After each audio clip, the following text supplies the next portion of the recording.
Hello and welcome to another Pixar video. If you'd like to check out my channel, I have plenty of other Pixar reviews, theories, and other content for you to watch, so if that interests you, feel free to check it out. Anyway, let's get into the video. So the last thing I expected to see this morning is a new trailer for Lightyear, and I wake up and I see there's a second trailer, and I thought they were done with the promotion for this movie, but apparently not. So this is actually a really important trailer because this is the trailer that confirms time travel in the Pixar universe. So a lot of people are already speculating that this movie would include time travel, but it wasn't confirmed. But this trailer actually confirms it, and they actually say that he travels 62 years in the future. And the reason why this is a big deal, if you're wondering, is because the Pixar theory says that Boo time travels back in time to Scotland, back to the medieval times, and she pretty much uses magic to try to resurrect Sulley. So usually anytime you introduce time travel into a theory, people start to doubt your theory because it kind of makes it start to get messy, and people usually don't take it seriously. And that's how it's been with the Pixar theory for the past 9 years. And now it finally seems not so much of a stretch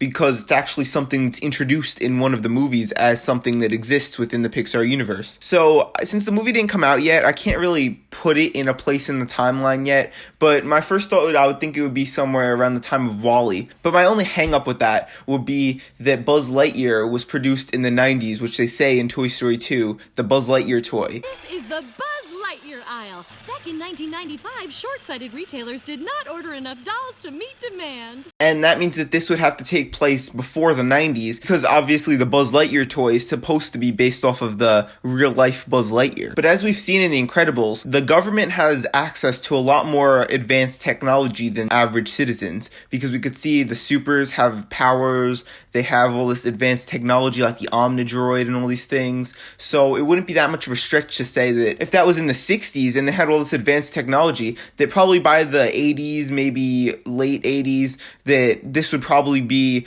a reality where you could have advanced technology like we see in Lightyear. But since we do know that he skipped 62 years in time, that means that it probably would have had to take place way before that. So this could be even before The Incredibles, and this could be how we lead into the takeover of By and Large and see how powerful they get and the technology they build up. And maybe this could mean that Syndrome maybe isn't the genius that he makes himself out to be, because he already had this technology given to him by Starkman. So honestly, the only thing that I'm a little nervous might happen is that they pretty much say at one point that this is all just a movie within Toy Story. So this is something that Andy could have been watching, and that's what Buzz Lightyear was inspired by. And I really hope that doesn't happen, because then this movie pretty much means nothing.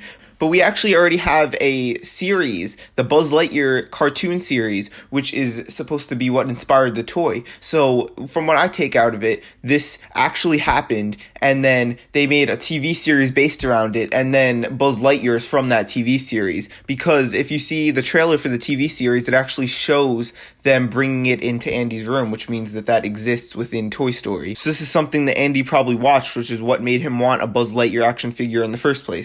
And another thing I wanted to bring up too is how much the Pixar theory has been expanded over the past couple of years. The theory came out in 2013, and from 2013 all the way to 2019, the theory has not changed much from what it originally was. But in the past couple of years, we've had Onward, which explains to us the origin of magic and how other planets exist in the Pixar universe with advanced civilizations just like Earth. Soul tells us about the Soul World and what happens before you come to Earth. Luca expands upon Monsters, Inc., explaining how monsters came into existence and their first appearances. And now recently we had Turning Red, which is a huge deal because it explained to us that Mordu and Merida weren't the only ones that Boo used her magic on. And it even shows us that Boo had a daughter, Abby, and Ming showing up as a panda would have a huge effect on what people would think of supernatural abilities and what people think is actually possible in the world, because up to that point the only really supernatural things they've seen were the supers, and their powers were given to them by the government, but this, they have no idea what it is. So whatever it ends up being, unless they end up going down the route where it's just a movie, which I really hope doesn't happen, I think it'll be a big deal for the Pixar universe. So I just wanted to put this video out there to just let everyone know how big of a deal this could actually be. So thank you for watching, and bye.